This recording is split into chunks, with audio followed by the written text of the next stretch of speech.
Hello, hello. What's going on, everybody? Hope everybody's doing well. I apologize for my tardiness this evening. I'll tell you why I'm tardy here in just a minute. First and foremost, welcome to everybody to another Wired Live. I'm excited about this evening. We're going to talk about a lot of cool stuff. I hope you guys brought a lot of questions with you. I know the spawn is getting ready to, spawn in East Tennessee is you're starting to see some spawning fish, but this year has just been really weird with the spawn. So we're going to talk about the spawn a little bit again tonight. As far as what's going on with the East Tennessee spawn, I know in other parts of the country, Texas, some of the other parts, Florida, some of the southern states, Louisiana, Mississippi, you're starting to see a lot of spawning fish being caught in those areas. But as far as East Tennessee is concerned, it has been a crazy, crazy year. So we're going to talk about that a little bit.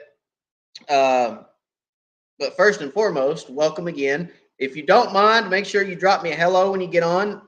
Type me a little hello. Tell me where you're from. I always like to see where you guys are from. I always like to say hello back. So type me a little hello. Let me know where you're from. If you are anywhere in the vicinity of East Tennessee or anywhere that the storms have passed through today, you guys know the winds are extremely, extremely bad. And as a matter of fact, right before the live started, about 10 minutes before the live started, I heard a really loud commotion outside, and my wife came running down to the shop, and she's like, "Hey, you need to come up here." I was like, "What was that?" And she said, "You're not going to believe it." And I said, "What is it?" And I just bought her a brand new porch swing. It's this huge. It's a 3-person. This thing's 8 feet wide. Okay, it's a 3-person porch swing that lays down into a day bed. This thing's huge. I mean, it's literally like a queen size day bed when it lays down. It's huge. It's this big, huge porch swing. Um, as you can imagine, it was not cheap. It literally got put up day before yesterday. And she said, "Yeah, the porch swing just blew off the porch." And I said, "What?" "It did what?" She said, "It blew off the porch." And you know, I've got railings around the porch. I mean, it picked it up over the railing and slung it out in the yard. So that's how bad the wind is blowing here tonight. Um, so obviously, I had a porch swing that I had to go corral and get into the garage upstairs so that it wouldn't continue to blow out into the street or into my neighbor's yards. So, yeah, I chased down a porch swing and we drug it inside to try to fix it, I guess, because now it's all mangled and bent up. So now I'm going to be working on a porch swing when we get off live.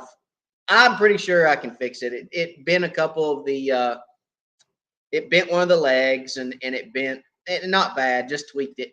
And there's a little, the hinge to lay the swing down into a day bed got bent too. So anyway, I can fix it. No big issue there. But yeah, I was surprised. I mean, this is a huge porch swing. Like I said, it picked it up. That's how bad the wind's blowing. So if you, it seems like this year in East Tennessee, we've been haunted with heavy winds, just high winds all the time. It's like we're right down the wind alley this year, and it's just been nothing but wind, wind, wind, wind, wind. So hopefully that'll subside before too long. I guess it's spring winds or whatever, but you know, hopefully we won't have this issue too much longer.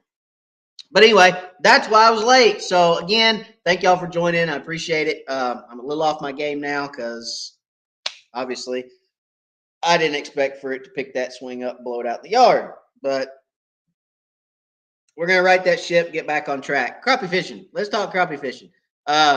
Again, spawn is really weird right now in East Tennessee. We've had a lot of cold fronts come through. Fish don't really know what they want to do. There's been some fish caught up shallow. I caught some fish shallow, which you guys saw in the last video. But each specific lake right now in East Tennessee is different. Chick, they're starting to spawn. That's majority blackfish down there. They spawn first, but they're starting to spawn on Chick. Tellico, Loudon, Tellico, you're seeing some spawners. Loudon, you're seeing a few, but not many. Okay. They're not really doing a whole lot on Loudon yet. Douglas, I've heard that fish are still full of eggs on Douglas. Some of the females are about to pop. I talked to Ashley earlier tonight. He said he caught some that looked like they were about to pop. So I just feel like they still need a couple weeks. They still need a week or two. But we'll see if we can get some warm weather. I mean, all this week, all next week is supposed to be cloudy, mild temperatures, cold front coming next week again. It's just doesn't have an opportunity to warm up. No bright sunshiny days and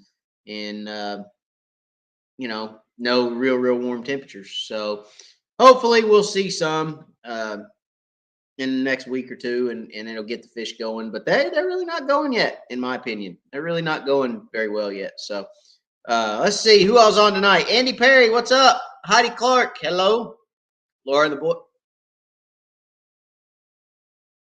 boys and myself are doing well, other than picking the swing up out of the yard, but we're doing well. Ashley Coffee, what's up? Joseph Thaxton from Macon, hello. Tony Watson from Knoxville, what's going on? Andy Leonard, asleep. What's going on, asleep? And what? Yeah, he says.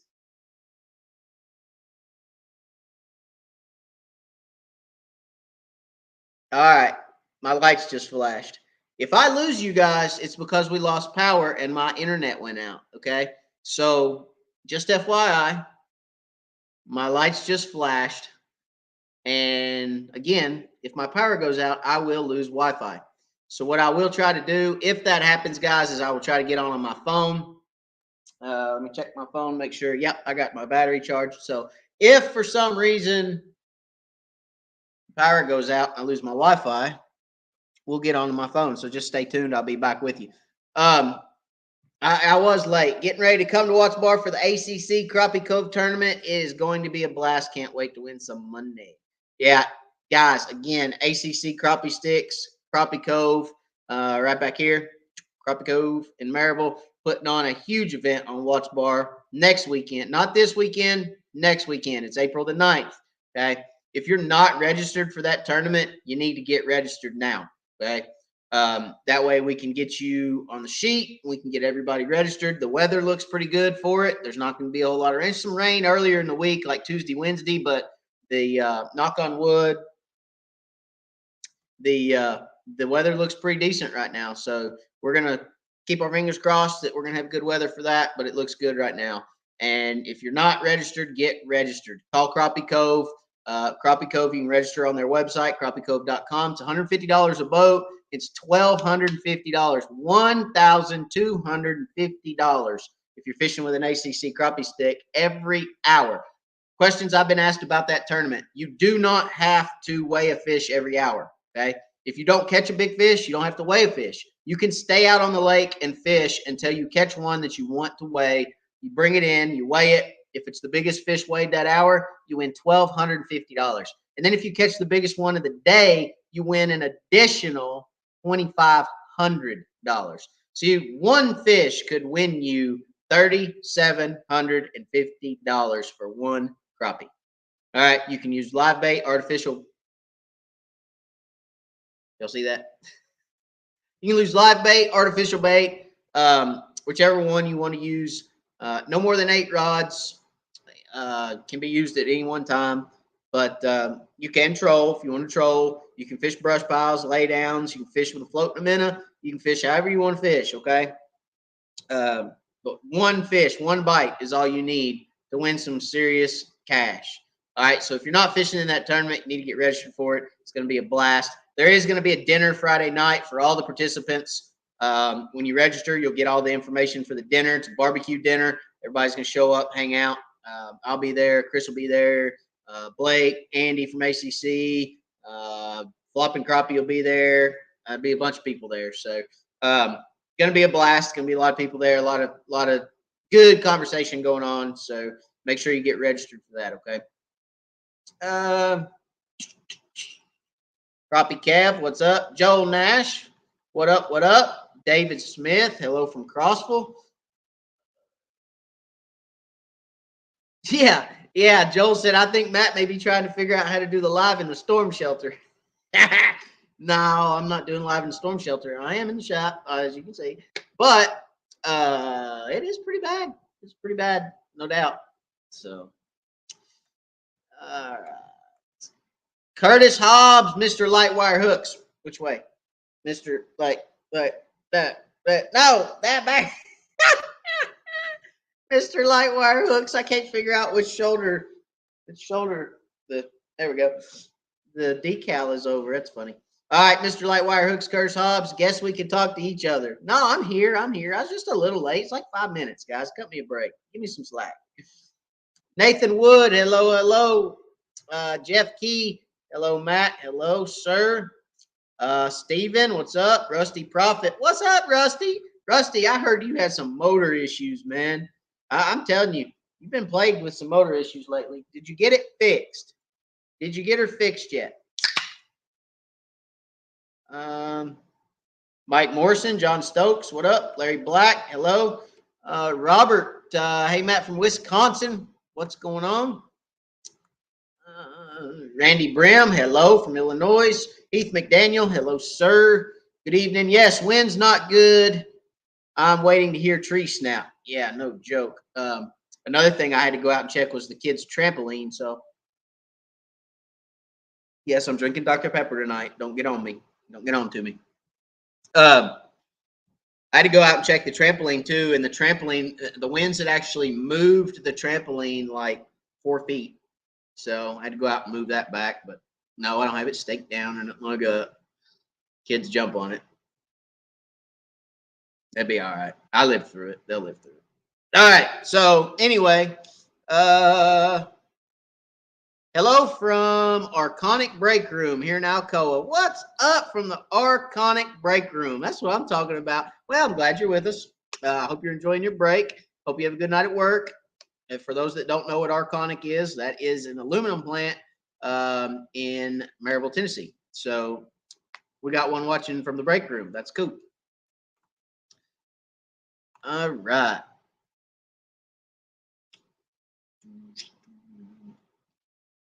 Scott Winkler, hello.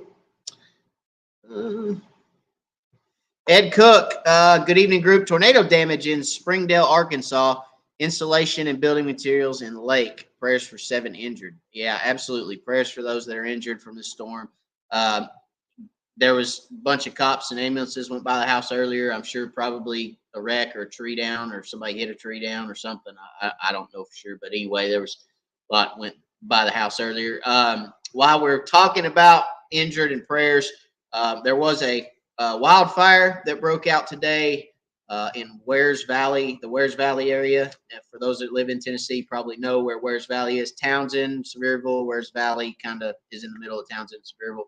And if you haven't heard about it, it is pretty bad. There's like 250 acres involved right now. It's burning homes, burning cabins, burning businesses. It's really bad up there. So definitely prayers for those people. And if you guys would keep everybody, including those in Arkansas, in your prayers. You know, stuff like this comes through, and it's no respecter of persons, right? So it doesn't matter if you're a multimillionaire or broke as a joke. It could hit anybody, any one of us. So it's no respecter of persons, and you never know where it's going to get you or who it's going to get. So prayers go out to those that are affected by this storm for sure. And hopefully we'll get some rain tonight. We're scheduled to get some rain tonight. Hopefully that'll help the fire that's up in Wares Valley. So anyway, prayers for sure. John Maddox from Bullard, Texas. What's going on? Jimmy Pratt, hello from Windy City. Yeah, no joke. Patrick Cord. Let's see. Is that Cordery? Does that say that right? Cordery. Hello. How do crappie spawn? Crappie spawn just like any other fish. They create a bed. They move up shallow. The males move up first. Okay. So you're going to get a wave of male fish that move up. They're going to prepare the bed. Then the females are going to come in when they're ready to lay, when the temperature's right, and they're ready to lay. They're going to move up. They're going to lay the eggs in the bed. Male's going to fertilize those eggs, and then the male's going to stay there and protect those eggs. And once the eggs hatch, he'll protect the fry for a short period of time. And then the male will move back out. So after the female lays, she moves out, and the male stays to protect the fry and the eggs. So again, the females are on the bank for the shortest amount of time. They're just moving up, finding a bed, laying, and they're out. The males are the extended stay participant. Okay, so you hear a lot of guys say, we caught a bunch of males today, caught a bunch of males, caught a bunch of males. That's indicative of kind of the pre-spawn moving into spawn. You kind of got that gray area of pre-spawn stops here and spawn starts here. When guys are catching nothing but males on the bank, that's kind of that pre-spawn getting ready to spawn stage. And then when the females move in and they start catching those big females with eggs, that's when you'll start hearing the spawns on, the spawns on, the spawns on. You're going to get waves of fish that move up. Okay, all the females aren't going to the bank at one time. You're going to get a wave of females. They'll move out. And then maybe a week, you get another, and it could be 2 days. It could be the next day. But you're going to get waves of females that move in and spawn and then move out.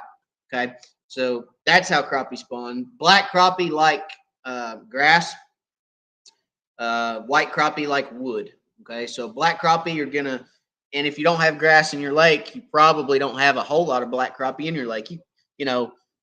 Take lakes, for instance. I'll use Joel Nash as an example. Take lake like Dale Hollow. It's crystal clear, right? There's grass in Dale Hollow. There's a lot of blackfish in Dale Hollow. Blackfish do well in Dale Hollow. Why?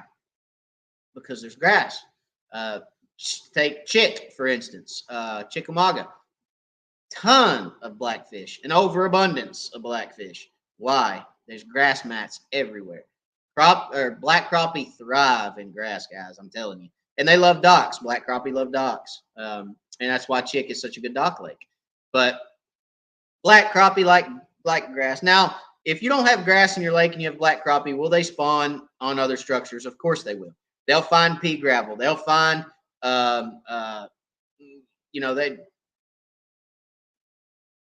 they'll find a pea gravel bed. They'll make a bed. They'll find different types of structure to spawn in. Okay, I'm not saying they have to have grass. I'm just saying they love grass. But and then white crappie obviously love wood, so they're generally spawning around wood or in wood, or blowdowns, things of that nature on the bank. White crappie absolutely love to spawn in that stuff. Okay, so that's kind of what I'm looking for if I fish the spawn. If I were to fish the spawn, I don't fish the spawn. We've had that conversation before, guys. I don't typically go up there on the bank and fish the spawn. Now, I've been asked a lot to do videos on the bank. I've been asked a lot to do videos shallow. I've done some planer board videos, which is shallow spawn, catching spawning fish in shallow water, 3 to 5 feet deep. But I typically don't go, I'm not a bank beater. Okay, I typically don't beat the bank. And the reason I don't do that is because I want to give those females time to spawn. I want to give them, there's enough people beating the bank. I don't need to be one of them. You know what I'm saying? So I typically leave those fish alone and let them spawn out. I try to catch them moving in and moving out, more so moving out than I do moving in. But nonetheless, that's kind of how I like to do it. Larry says, spawn around here doesn't happen till end of April or 1st of May.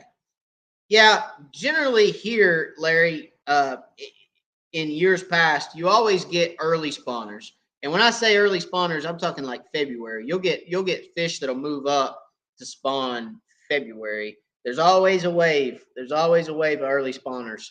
Let me say this. There's early spawners on specific lakes in specific areas. Okay, the areas that set up right for it, you'll get a wave of early spawners, but typically it's a March, April, and May kind of spawn here. So you generally see waves of fish coming in.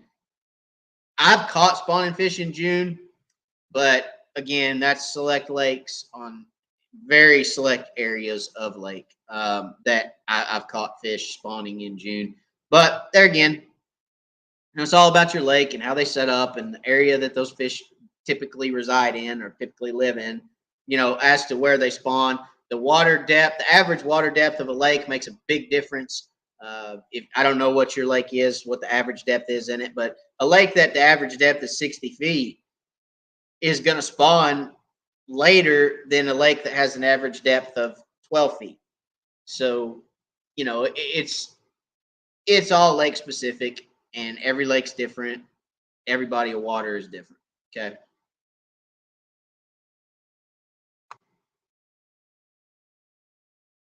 Carl from Lebanon, Virginia. Hello, hello. Mike says the water temp on Clark's Hill is 64 degrees. That's pretty warm. I wish we had 64. I ain't seen 64 yet. And I hadn't heard of anybody seeing 64.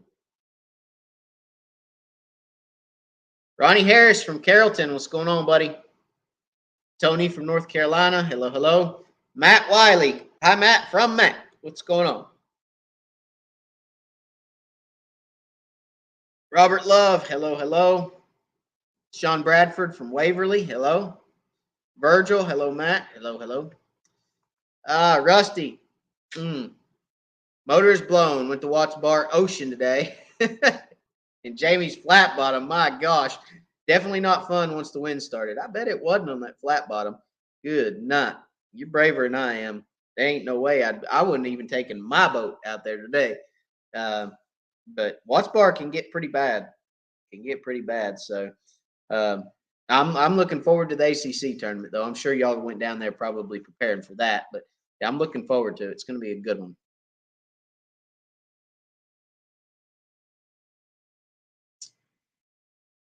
Let's see.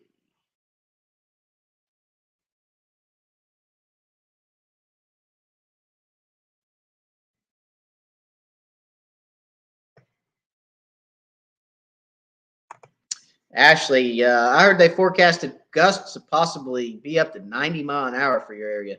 I hope they don't gust that high. I mean, I'm already like got the ladder on standby, gonna climb up on the roof and check shingles tomorrow. So, uh, they're brand new shingles, brand new house, so hopefully they'll withstand it. But you don't ever know. I mean, 90 mile an hour, my gosh, I don't know that I've ever heard. Well, when we canceled the when we canceled the Teleco tournament, they had forecasted, I think, up to 80 or 85, right? Didn't they? I don't remember, but yeah, that's high.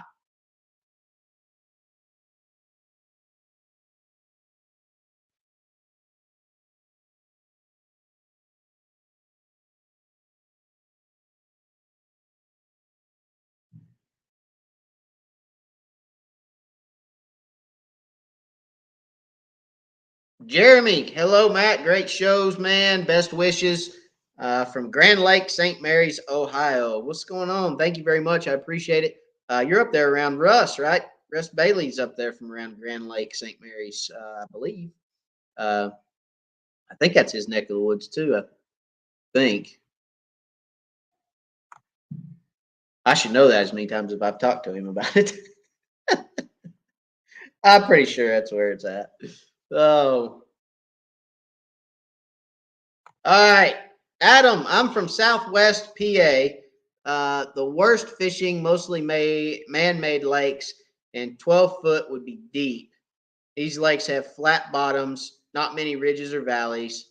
How do I pattern these fish? Lake temps are the same. Um, I've fished a lot of lakes that are similar to what you're describing. Okay, Reelfoot is one of them. I don't know if you have any structure in your lakes. Cypress, lily pads, any of that nature. I would say probably out of Pennsylvania you don't. Especially, well, they're man-made, so maybe you do. I mean, they were probably flooded, so you might have stumps and stuff. I don't know, but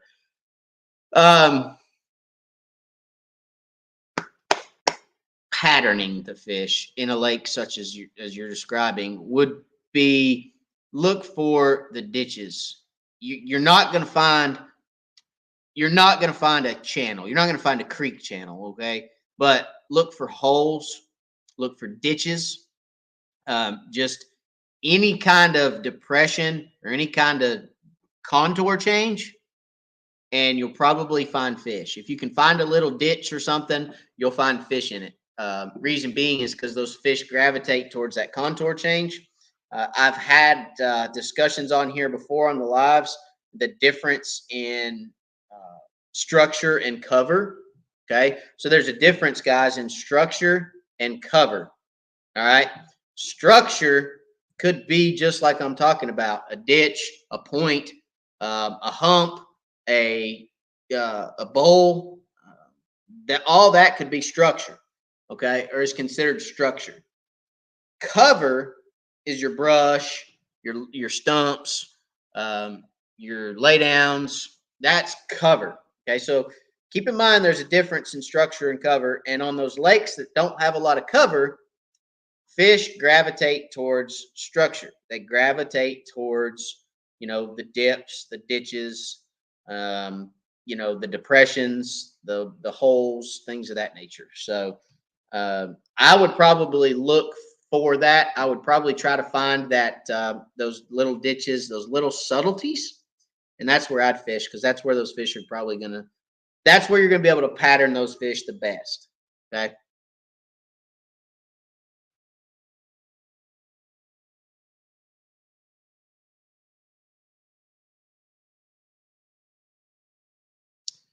Patrick said, wanted to tell you that the bad storm front is getting close to you. Be careful. Well, I'd believe that because it picked up a daggum porch swing that's a daybed porch swing and flipped it off my front porch like it was a toothpick. So let's just take a little look-see right here at the old Weather Channel.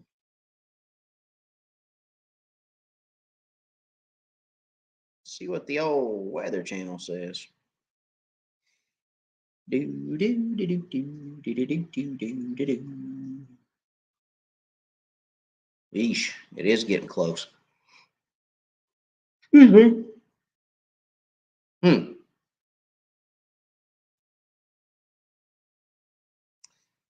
Yep, you're right. It is getting close. Yeah, just about the time I get ready to go to bed, it's going to probably hit us. I'm gonna be worried to death about everything. I'm gonna be up. I'm gonna be up all night. Anyway, all right. Chris Carter, Watts Bar Lake temp yesterday was 58. Yeah, that's what I said. I mean, we ain't seen anything in the 60s yet.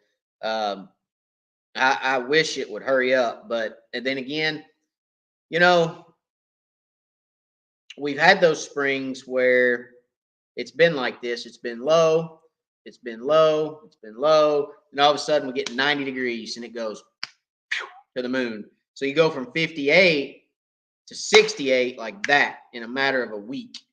And it's really been kind of depressing because that every fish in the lake can't spawn that quick.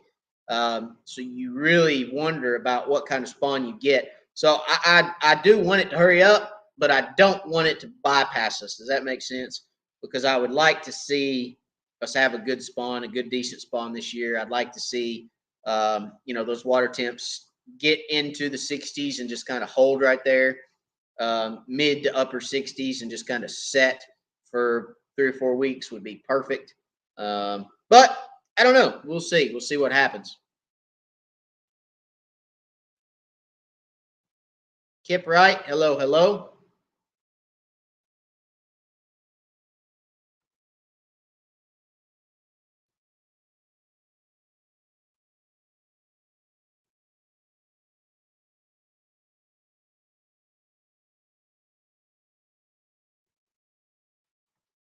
What's the crazy weather going to do to the West Tennessee crappie?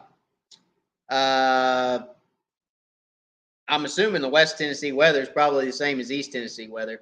And if it does anything to the West, well, if the weather's the same in West Tennessee that it is over here, it's going to have the same effect it's having over here. I mean, the fish they're not spawning, they're holding tight, they're a lot of fish still on the bottom, they're still lethargic. Now there's those fish in the lake that'll eat. Don't get me wrong. The blackfish, the black crappie, are starting to get more active, and There's plenty of whitefish to be caught too. Don't get me wrong. Something just blew by my garage door window. I don't know what that was, but something just blew by. Anyway, plenty of whitefish to be caught, but the blackfish are definitely more active right now and feeding a lot heavier than the whitefish.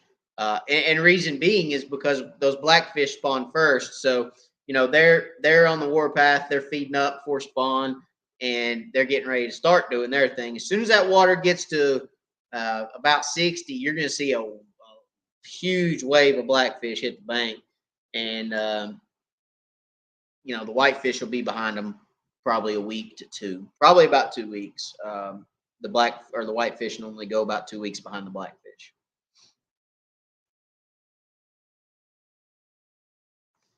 Yes, sir. The legend, Mr. Russ Bailey, brush pile fishing. He is a legend, isn't he? He's a good buddy of mine. I have had many nights on the phone with Russ, many long nights on the phone with Russ. Great guy. Love him to death. Good friend. But yeah, that's his neck of the woods up there. Edwin, what size wire do you run through boat for Livescope? Very good question. Hang on 1 second. I'll just show you what I run. Let me grab it.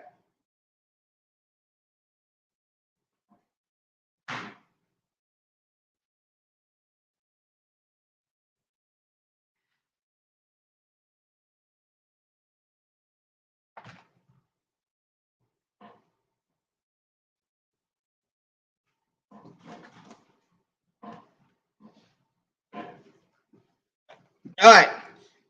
So if you don't know, you know now. I have an electronics install business. I do electronics installs on boats.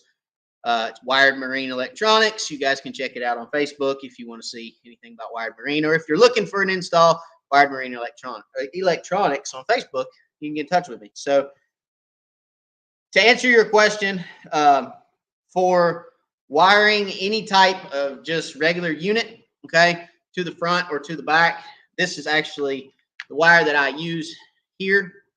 Okay, this is an Encore Marine grade.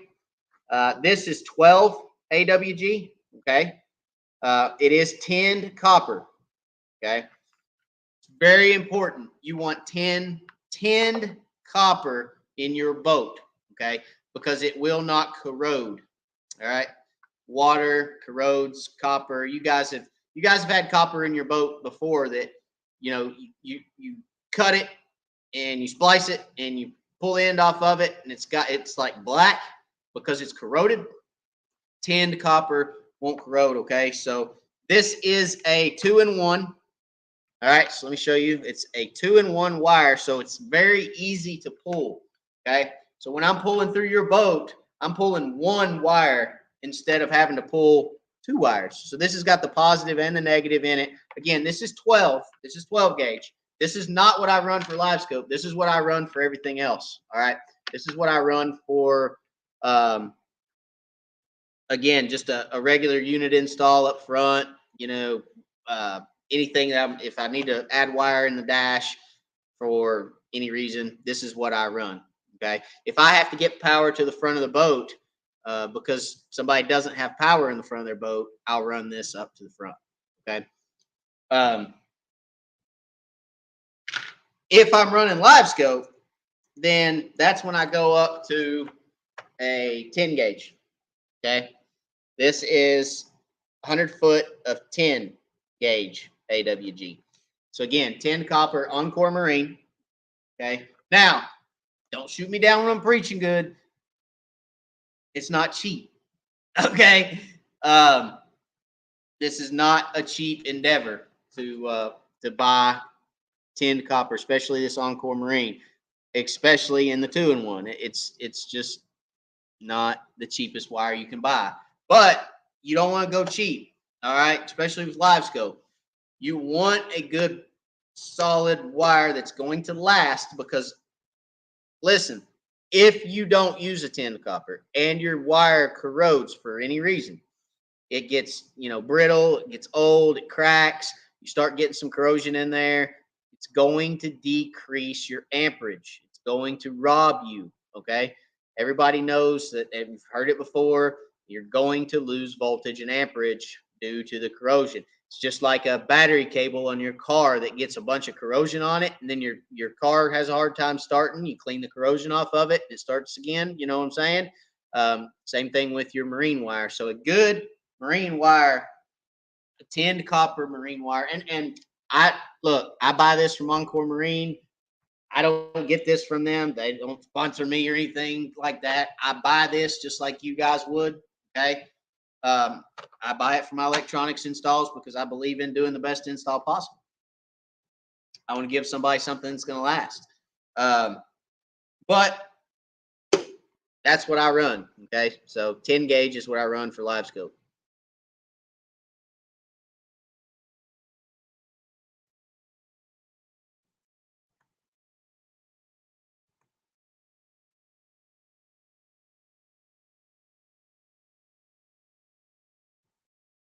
Jimmy Pratt, very good question.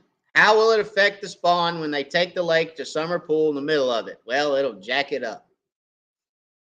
No other way to say it. Here's the thing.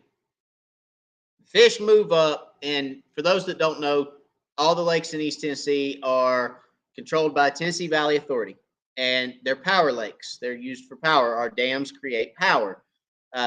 So they're constantly drawing the lakes down, filling them back up, drawing them down, filling them back up, and they draw them down for the winter to use them as flood storage, right? So they draw them down so that with the winter rains and things, the snows, they have the availability to hold back water so that it doesn't flood downstream, right? So then in the spring, they bring them back up to what we call summer pool. Summer pool would be full pool. So they'll leave them at full pool in the summer because it's drought and other things. There's not as much rain in the summer. So they'll leave them at what we call full pool or summer pool. What happens every year habitually is they actually bring the lake back up right in the middle of the crappie spawn pretty much every year.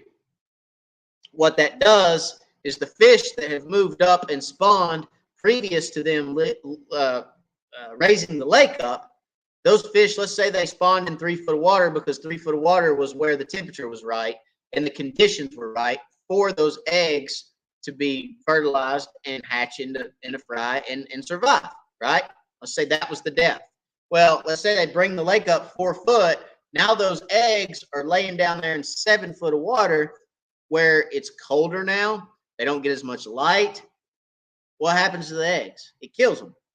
Those eggs will not hatch because it just stunts them. They just get killed.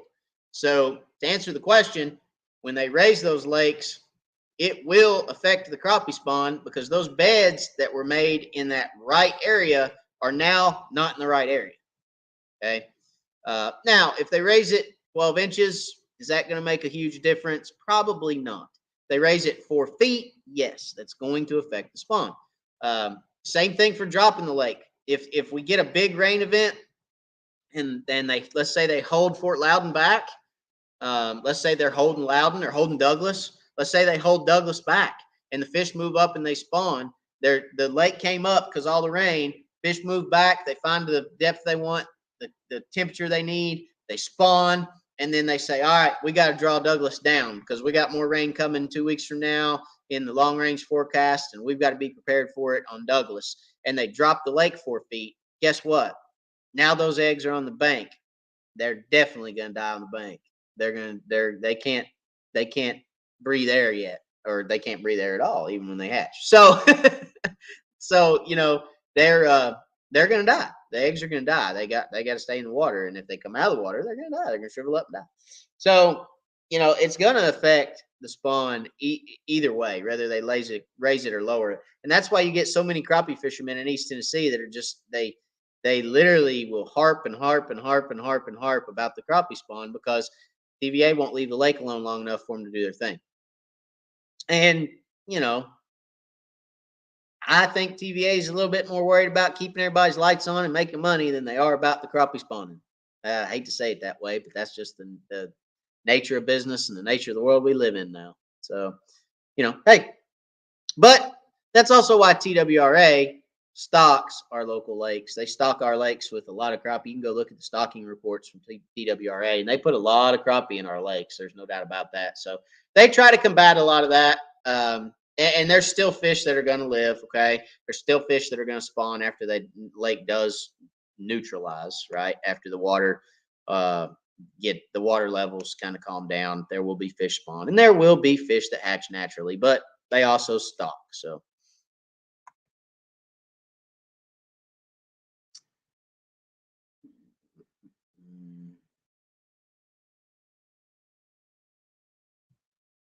Chris Carter, when will they raise the water on Watts Bar? Well, they've already started. I can tell you that. But then again, you've still got. They're still watching the. Oopsies, I messed up. They're still watching the rains and things too, so they're probably keeping it a little bit low. But let's see, the level on Watts Bar currently, yeah, it's coming up right now. So they're going to start raising it today. I mean, it's going to start coming up, and it'll be at habitually they start raising it around the 1st of April, and it's to summer pool by it's the full pool by May, somewhere around May 1st, first week of May. So they'll start raising it 1st of April, and by 1st of May, it'll be full pool. That's what the operating guide shows. And they're pretty accurate. That's historic data over the last 3 years. So if you don't have the TVA operating guide app, there's your operating guide for Watts Bar. So it'll show you the curve. It shows you where it's at now. It's at 737. So you're right about 737 right now, and full pool is 741, 740 and a half, 741, something like that. So you can do the math on how far down it is. 740, we'll call it 740 and a half. It's down 3 feet, 3.5 feet. Is that right? Yeah. So no, that's not. Yeah, it is. Yeah, it's down about 3.5 feet.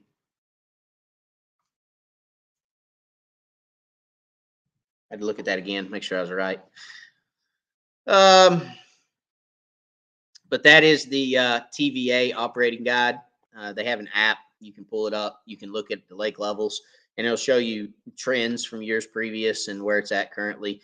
But that's when they're going to start raising it now. You'll start seeing it come up. And Watts Bar is one of those lakes that doesn't fluctuate a ton, as you can see. Watts Bar doesn't fluctuate a ton. They don't drop Watts Bar a whole lot like they do Douglas or Cherokee. So when they bring Watts Bar back up, it's generally a very gradual increase. That is a lot of the reason that the crappie fishing is good on Watts Bar too, because Douglas, Cherokee, I mean, they'll bring it up a foot a day, 2 foot a day. I've seen it drop 2 foot a day, but I mean the fluctuations on those lakes when it happens are big. The fluctuations on say Watts Bar, Tellico, Loudon, they're not that drastic.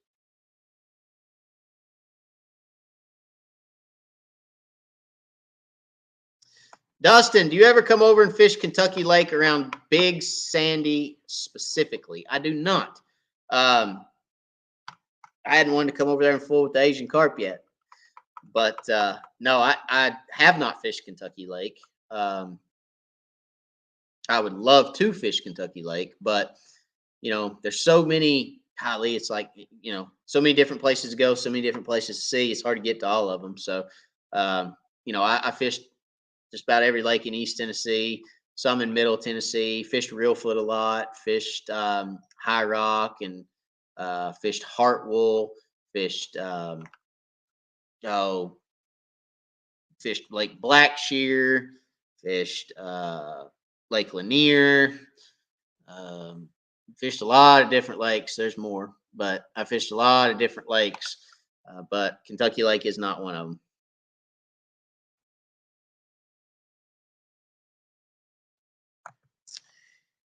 I'm very new to Livescope. Is 20 feet pretty much the max distance for seeing a 1/32 ounce jig? I have played with adjustments and don't seem to get any better. No, it's not. I see a 32nd ounce. I can see a 32nd ounce 50 feet. A lot of it is, well, a lot of it's your setup. Are you using a pole? Or are you using your transducer? Or got your transducer on the trolling motor? A lot of times, you have to be so locked on to that jig with the transducer. You have to have it right in the center of the cone. If you get so, it's just like if you took a regular standard 2D sonar that we used to use, just regular 2D, that cone that it creates, and turn it forward to where it's this way, right? So there's a small cone for Livescope. It's not this big. I mean, it's just a little small cone for Livescope. And just like that old 2D sonar, if you saw a fish off to the side of the sonar, just right on the edge of the sonar, you wouldn't get a real good arch, right? You would just get like a piece of an arch or a line. And you're like, okay, that's a fish, but it's over on the edge of the sonar beam. Well, same thing kind of with Livescope is, if you're not dead center of that beam and you're off to one side, it's very dim. Okay. So it is a little harder to see, but if you can make those minute adjustments, like on a pole, okay, if you have an external pole that your Livescope's on, you can make those little minute adjustments on your pole. You can get it to where it's very bright.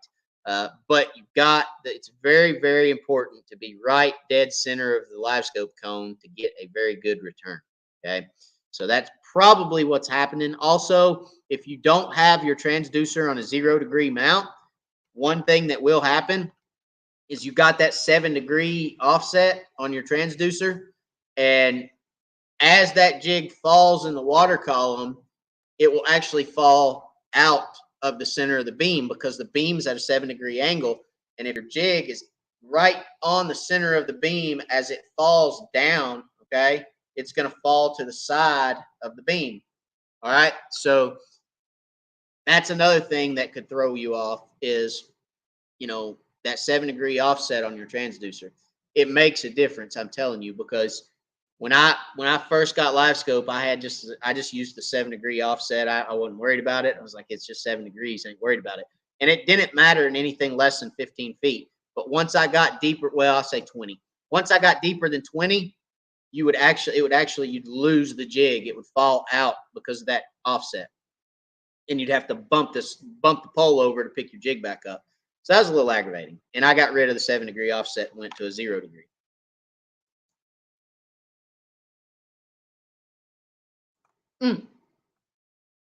By the way, I got notification that my LVS 34 Plus, my Livescope Plus unit, is on the way. Should be here tomorrow. So I will do some comparisons. I'm gonna get my 93 SV back out and probably put that in a portable box, a portable unit, because I'm gonna get my riverboat ready, and I'm gonna start maybe doing a little walleye fishing. Maybe. I've been intrigued about walleye lately, so I might try to do some walleye fishing. But I got to get my riverboat ready, and I'm gonna do a portable unit, my 93 SV. So I've tried to do some comparison stuff, and I'll just tell you guys what I think about it. Okay. I probably will not put the Plus unit on until after the ACC tournament. I don't foresee there being any issues, but right now what I got is working, and I'm used to running what I have now. So to have a tournament of that caliber coming up, I probably won't swap anything out on my boat. Probably won't go messing with my electronics till after the tournament. And then the week after that, we've got the East Tennessee Crappie Club Classic. Currently, to date, I am in the lead for Angler of the Year, but if I finish in last place, there are some guys that could catch me. So you know, need to have a good showing at the Classic for sure. So I might not even change it out before then. I may change it out after that. So I don't know. We'll see. But my Livescope Plus is on the way, so that's cool. Looking forward to getting it for some reason. I don't know, because I don't know when I'm gonna put it on there. I'm creature of habit. Don't really want to change anything till after some of these bigger tournaments, but we'll see. Steven, dang, you do good installs using that wire. It's the best for sure. Yeah, I mean, look, I try to be as fair as I can, and I use good products. I mean, I'm if I wouldn't put it in my boat, I'm not putting it in your boat. Okay. And when I run wire in my boat, this is what I run. Okay. This is what is going in everybody else's boat. I'm not skimping on wire. I'm not skimping on my installs. I'm doing it the way that it should be done, the way that I'd do it if it was mine. I was always taught growing up, treat everyone else's stuff like it's your own, and that stuck with me. I mean, somebody somewhere paid for that stuff, and you wouldn't want people treating your stuff bad. You need to treat everybody else's stuff the way you treat yours, and that's what I do. So again, 12 gauge just to run, just regular old, power to regular old sonar unit, side imaging or down imaging unit, whatever it is. 12 gauge and then 10 gauge for Livescope. Okay. And if I was going to run it, I mean, most of the time when I'm doing a Livescope install, I want to keep my battery as close to my unit as I can. So I try to convince everybody that it's best to put battery up front somewhere, close to the unit as we can get it. And I try not to put any wire in it. If I can get the battery close enough to the unit itself that I can run just power from the power cord straight to the battery, I'm a gold. I love it. But if I have to run power, if somebody comes in here and says, "Look, Matt, I appreciate it, but I don't want you taking up space in the front of my boat. I want it back there with the rest of my batteries. Put it back there with the rest of my batteries." I won't argue. I will do it. I will say, "Okay, I'm fine with that." And I will run wire from there to there. I don't mind it. I will do it. I promise. But I do try to convince everybody it's better in the front. The longer the wire, the more voltage drop you're going to have. Okay. So again, as we all know, Livescope loves power. The more power you get to it, the better it runs. So I try to not run wire a long way on Livescope. Ordered an Express X-Bay 23, Garmin in the console, Minn Kota Ulterra trolling motor. What are my mounting options for Livescope? Awesome. So are you talking about the transducer, or are you talking about the unit itself? I would not use the Garmin in the console, if that's what you're asking. I would buy another Garmin unit, put it on the front. Okay.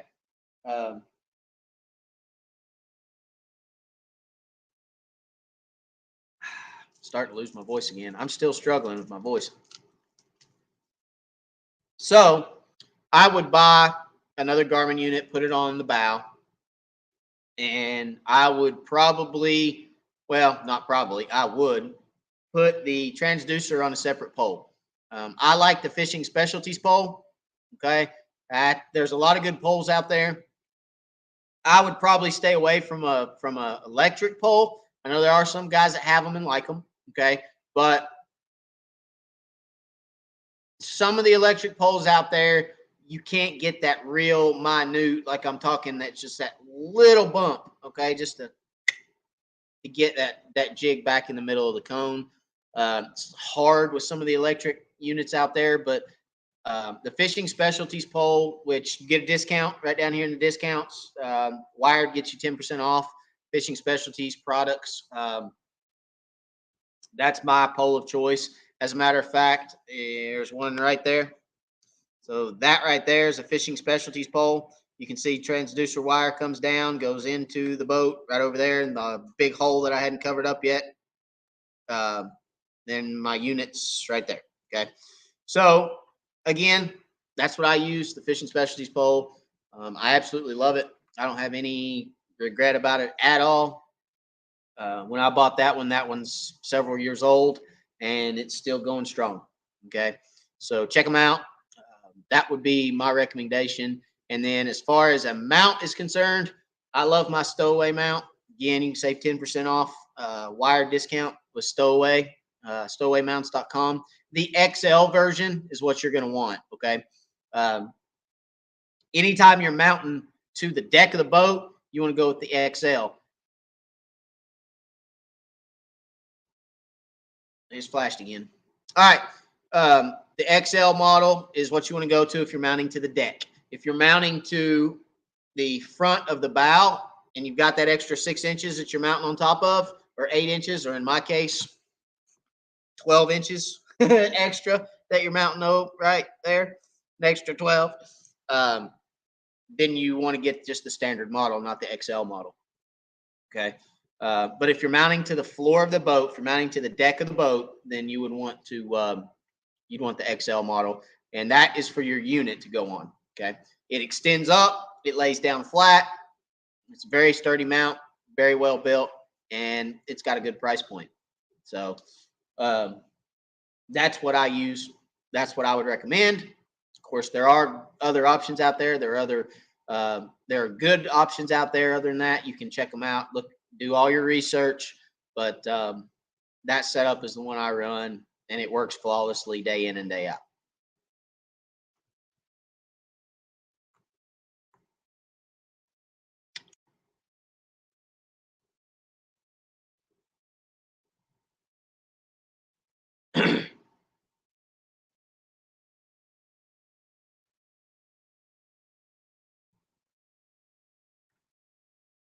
Chris Carter, when will we get the email with tournament details? You will get that email sometime this week or early next week. Okay.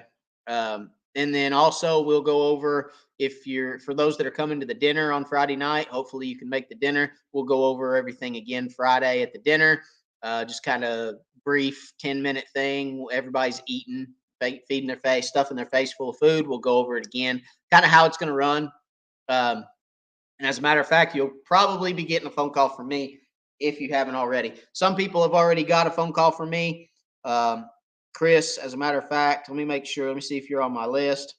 I do not have the complete list yet. I only have the first like 25 or 30 that have registered. Let me check to see if you're on there, Chris, on my list. I don't know where you registered at, but no,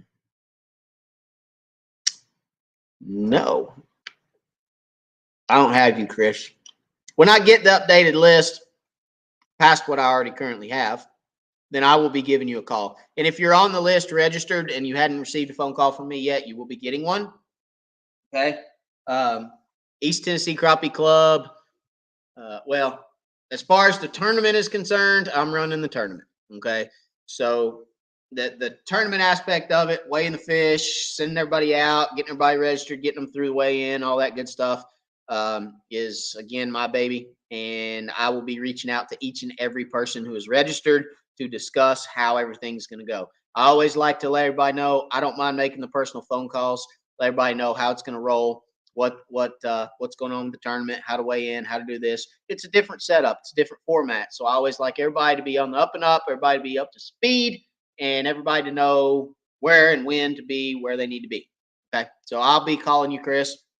Hopefully you gave your phone number to somebody. There's some people that all I have is an email. I'm going to have to send them an email, get them to send me their phone number so I can call, but that is what it is.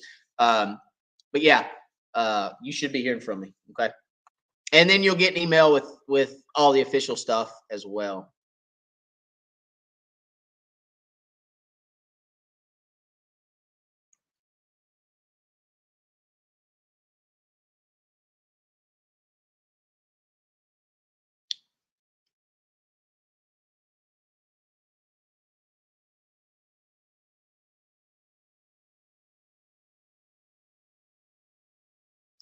Oh, here we go. Let's start this combo. I like it. When the lights out tech gets affordable in the hands of every angler, it will be game over and no fish. All right. Thank you for the comment. don't get upset with me. I'm going to disagree with you for a minute. Okay. AP, please don't get upset with me. I no way, shape, form, fashion want to ever upset anybody on one of these lives. Okay. So please don't get upset with me, first and foremost. Secondly, I would disagree respectfully. The reason I say that is because the lights out tech is good tech. It really is. I mean, but they said the same thing when this came out. When side imaging came out, there was not going to be any more fish in the lake. Oh, they're going to catch every fish. They're going to fish every brush pile. They're going to find everything in the lake. No, it didn't happen. Okay. Livescope comes out. It's people saying the same thing. When the flasher came out, they said, oh, they're going to catch every fish in the lake. I mean, as tech grows, what will happen in my eyes is there used to be a lot of crappie fishermen that kept every crappie they caught. Okay.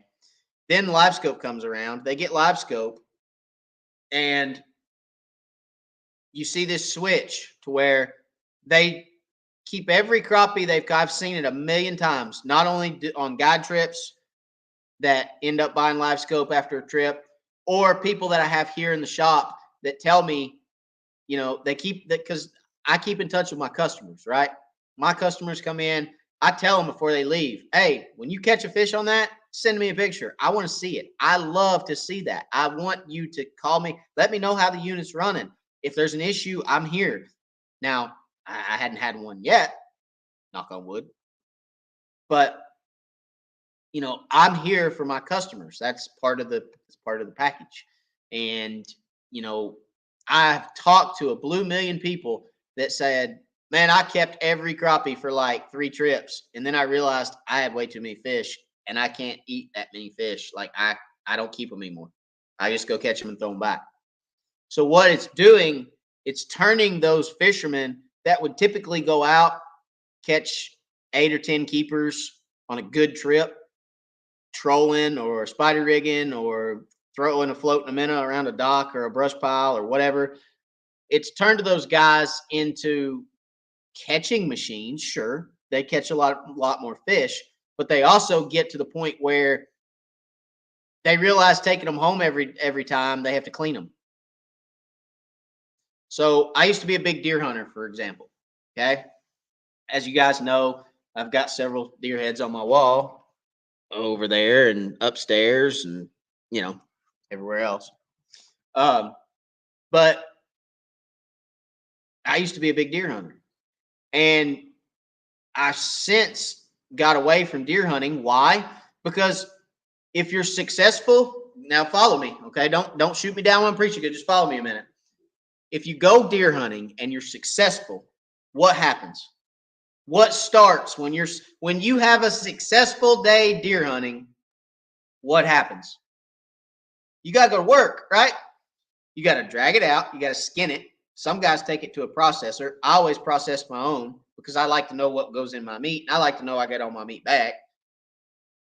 So I always processed it all myself. So when I had a successful day deer hunting, work began. Well, I can go have a successful day fishing and catch 150 fish, come home, put my boat up, and go play with my kids.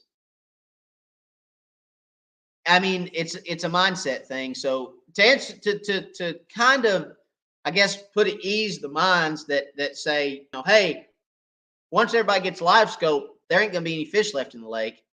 I just want to say, think about that for a minute, because people are going to get sick and tired of taking fish home and having to clean them every trip. Now, there's going to be some that don't get sick of it. They're going to take them home every trip, and they took them home before. I mean, those are the guys that they took them home before, so they're going to do what they're going to do. I see some guys that are posting in the East Tennessee world and posting, and YouTubers that I swear to you, I think they take every fish home. Every fish I think they take home. Every one. And those guys would be taking them home anyway. I mean, they're going to catch fish anyway, whether they have Livescope or not. So to answer the question, I don't think Livescope's going to hurt the population. And you're going to have guys on there that are going to say Livescope doesn't make them bite. That's true too. Livescope doesn't make them bite. But yeah, Livescope does make it easier. And eventually, guys are going to get tired of cleaning fish. And they're going to realize that they have too many fish in the freezer and they're going to quit taking them home.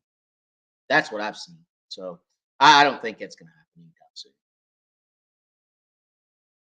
Oh, here we go. Love guys that are new to freshwater fishing. All right, I'm new to freshwater fishing. We are trying our luck for crappie at the end of the month in Sarasota, Florida. Should I buy a fish finder for my kayak? Ooh, Sarasota, Florida. Lakes down there generally full of pads, full of grass, dark water. Fish are generally shallow year round. Um, you know, if you just want to have a fish finder for your kayak, sure, why not?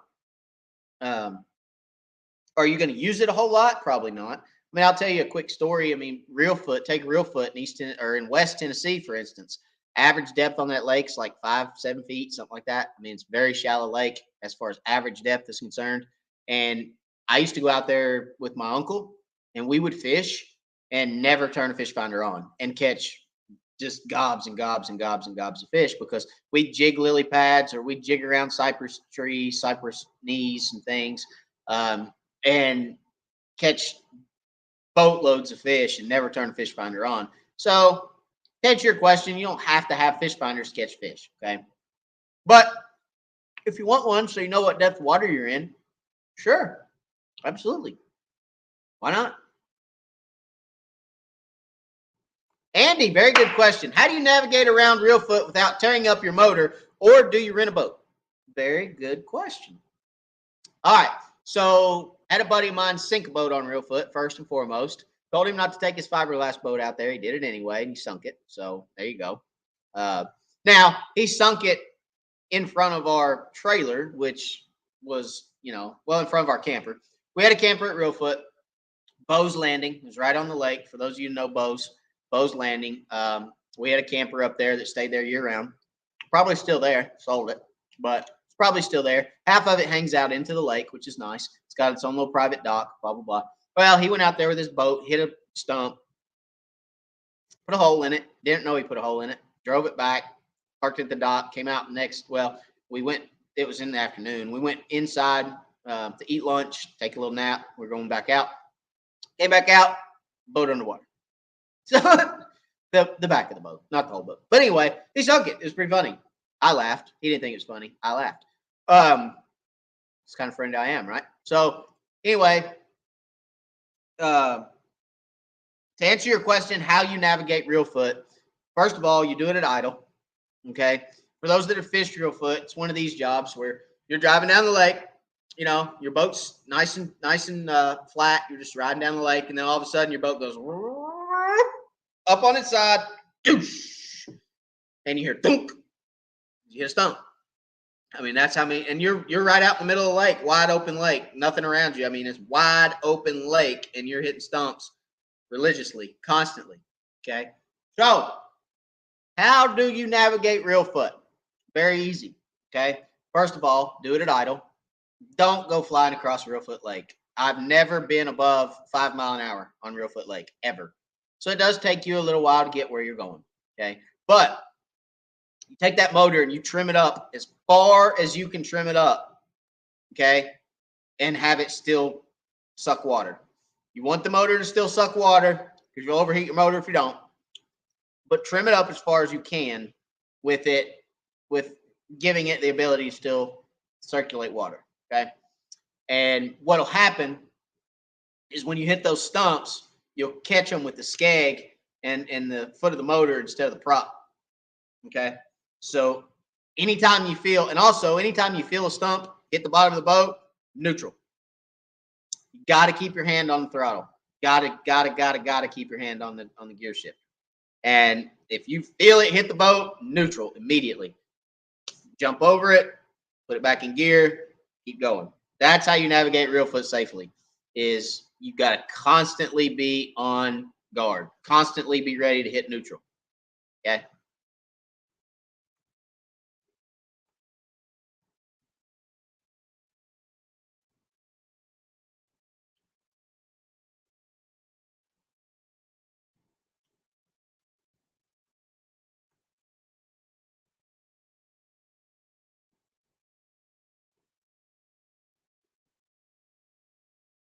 Dave D, what's up? He says he's coming in late. That's okay.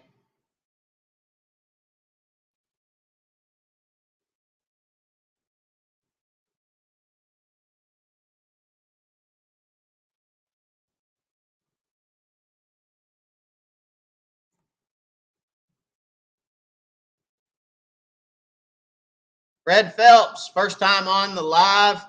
Enjoy the live chat. Indiana, cool here. Thank you, buddy. I appreciate it. Thank you for being here. Smash that like button for me.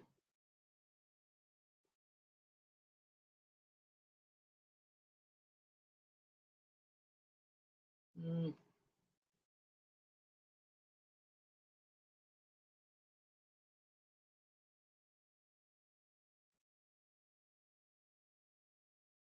lot of guys saying take the cheek pieces. Take the cheek pieces out of walleye. I promise I will. If I catch any, I promise I will.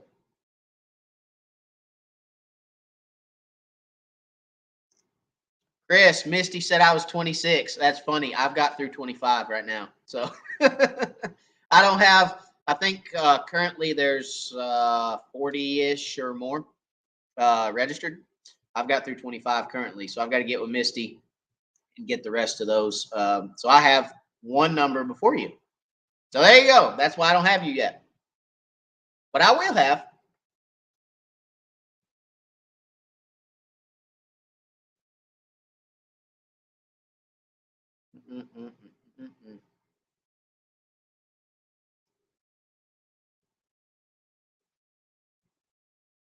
Joel Nash, I've kept way less crappie since I've had Livescope.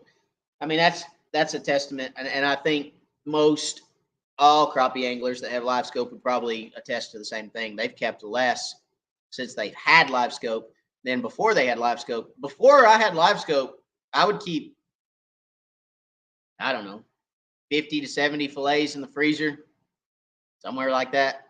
Now I keep maybe 20 in the freezer because, you know, if I really want fish and I want to, let's say I want to cook fish and I get in my freezer and don't have any, if I really want it bad, I could hook the boat and go get it in about an hour and come back and have enough for a meal. I don't need many for a meal. I only need 6 fish and I can cook my family dinner. So I don't keep a whole lot of fillets in the freezer anymore. About 3 meals is about all I keep in the freezer. 2, maybe 3 meals. That's all I need.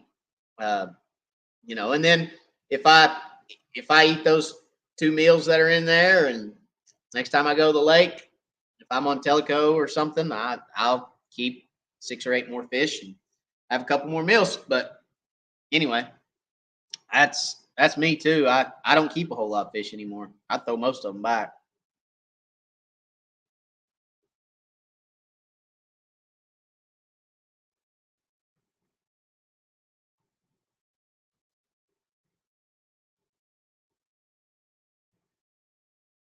AP, thank you for addressing my question. Absolutely, absolutely.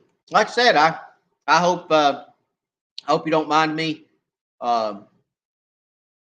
respectfully disagreeing with it. You know, like I said, I don't ever want to upset anybody for sure, but you know, I think it changes the mindset of an angler. I really do. I think, you know, before an angler has that mindset of, well, I got to keep everything I catch because, you know, I don't know when I'll be able to catch them again. I don't know if I'll be able to go catch crappie in the summer or in the fall or in the winter or in, you know, spring is when typically everybody catches their crappie. But, you know, once you get Livescope and you learn their patterns and you learn their mannerisms and you start learning a lot more about the species and about how they react, you know, it's like, and I really don't need to keep that many fish. You know, if I need them, I can go get them. So I think it's good.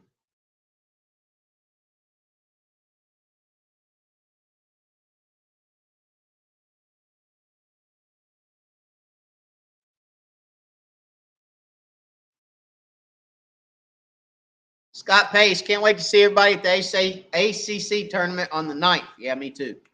I can't wait to see you guys. I'll be down there Thursday. I'll be on the lake Thursday. I'll be on the lake Friday, and I'll be on the lake obviously Saturday. So, you guys see me, holler. I'm going to take a bunch of decals. I'm going to have a bunch of wired decals. I'm going to have a bunch of wired marine electronics decals.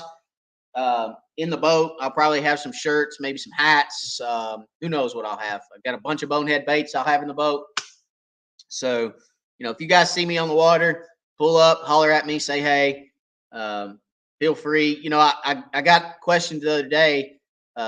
Funny story, two funny stories. I got questioned the other day.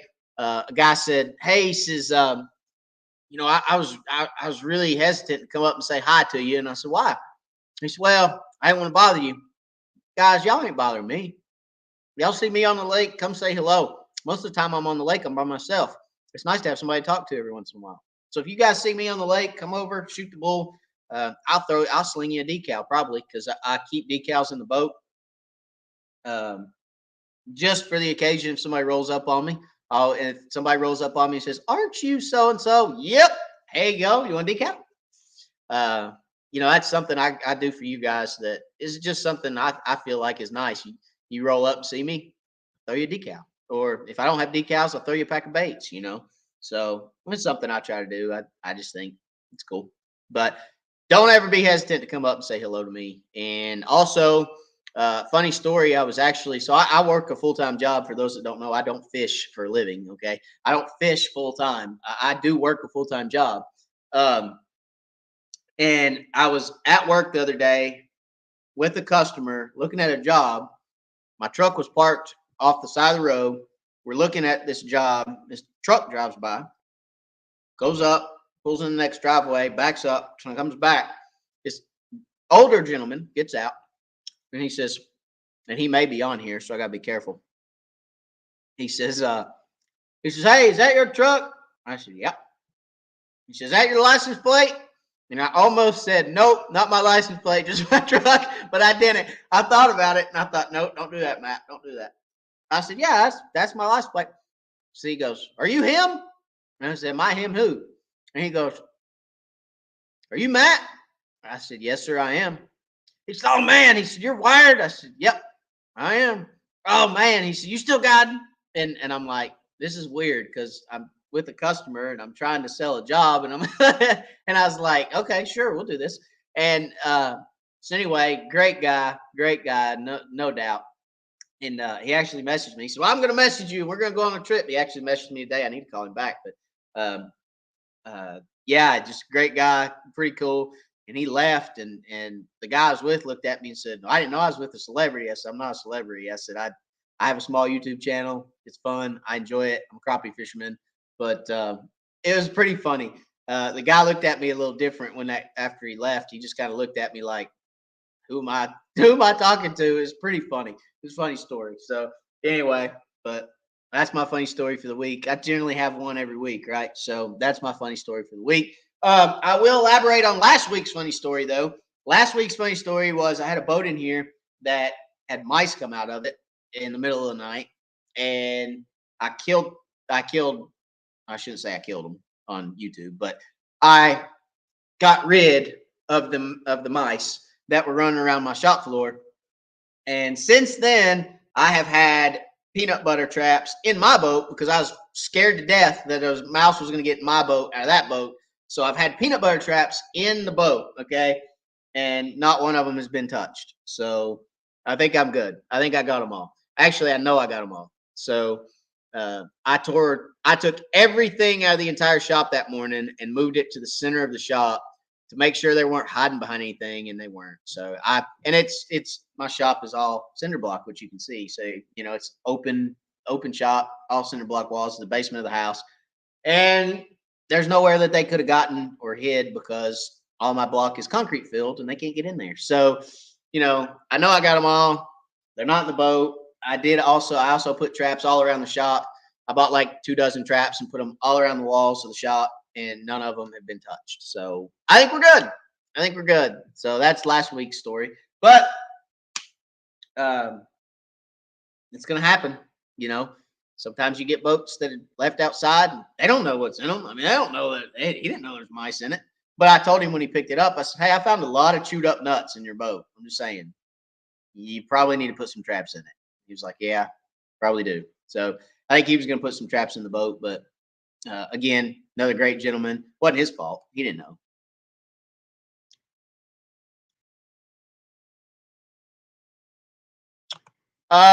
Most crappie fishermen with the new tech graphs are fishing more and keeping less. They're catching trophy fish more often, taking measurements, photos, and letting them go. Yeah, they are. Absolutely. Anything on the new slip corks? No, I'm still trying. Still trying to get them to run them. They won't run them. I've offered to buy 200 of them, and they won't. They won't run them. AP, I have an ACC rod questions. Sure. What do you got? Top water for crappie. Crappie will hit top water. Yes, they absolutely will. It has to be the right situation, and it has to be the right time of year. But yes, they will hit top water. Crappie will suck a bug off the top of the lake. They will go up and eat. Crappie feed up. So, if you've got spawning crappie in 3 foot of water and, or post spawn crappie in 3 foot of water that are hungry, they'll hit top water. Or grass. If you got crappie and grass, shallow grass, weed edges, things of that nature, you can get them to hit a top water lure.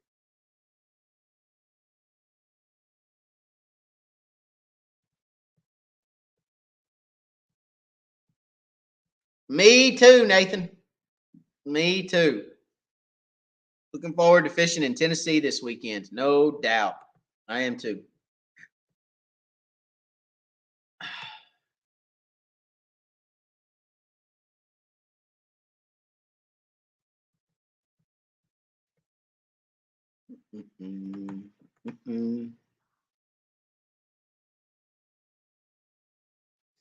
No, Andy, there's no snake in my boat. I done told you guys that. Trust me. If that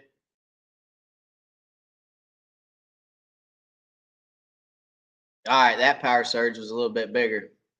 It actually kicked my deep freeze off. I'm probably gonna lose power tonight. I can see that coming. I don't know. As long as I'm asleep. All right.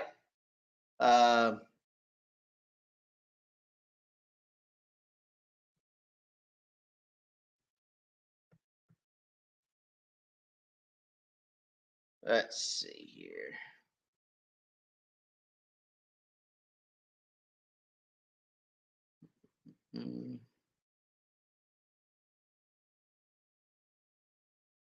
Hey, Merrick, any words of advice on telling a open water school versus loaded brush pile?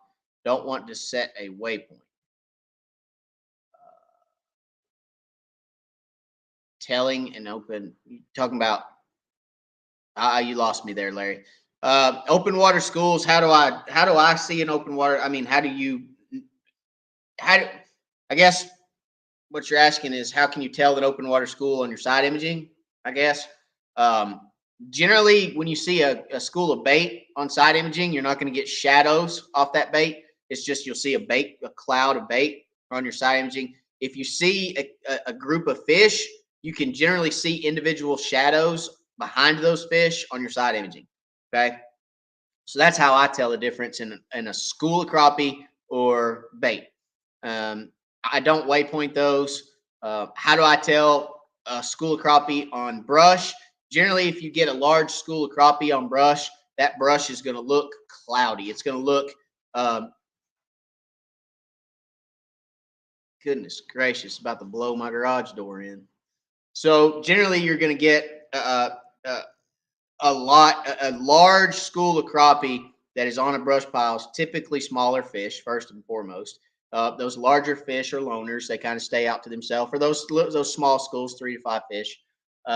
So a large school of crappie on brush is gonna give an appearance of a very full, cloudy type brush pile. You're gonna be able to see those individual fish off the edges, but when those fish are really tight on brush and they're large schools, it's gonna look real cloudy inside that brush pile. Okay. I hope that answers your question.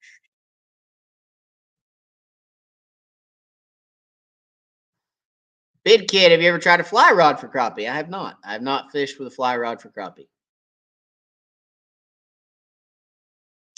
Joel said the wind is definitely about to pick up your way. It is. There's no doubt about that. It already is. So, all right, guys, we've got to the end of the comment chain tonight.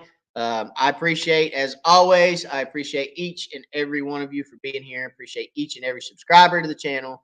And I appreciate each and every comment that came through tonight. So as always, I appreciate y'all for watching the videos, keeping track of the channel, being live with me on Wednesdays. Every Wednesday night, 9 o'clock, you can catch live. And then every week we put a video out, just crappie fishing, you know. Most of my videos are informational videos. I like to teach, as you guys know. So most of the stuff that I put out, I try to be as informational as possible.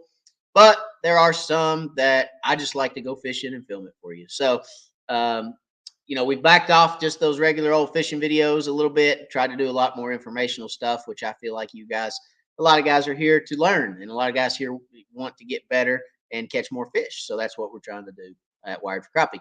So as always, God bless, and we'll catch you guys next week.